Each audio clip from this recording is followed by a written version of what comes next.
I would like to explain how to clean the pile height sensor on the feeder and delivery.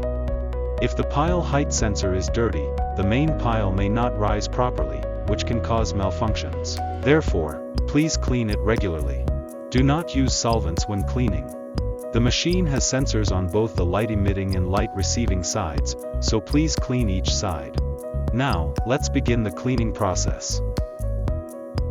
The pile height sensor on the operation side of the feeder is located here. Please clean the sensor surface with a rag.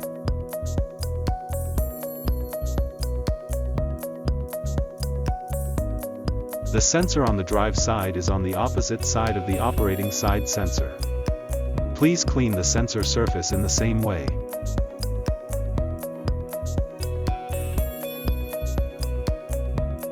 Here is the sensor on the operation side of the delivery. It is attached to the back of the pile board frame. Please clean it in the same way.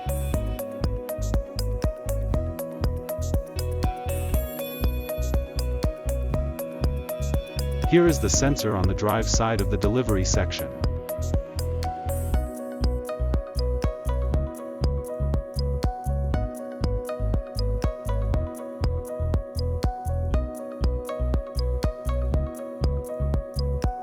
After cleaning the pile height sensor, please be sure to check that the pile moves up and down without any issues.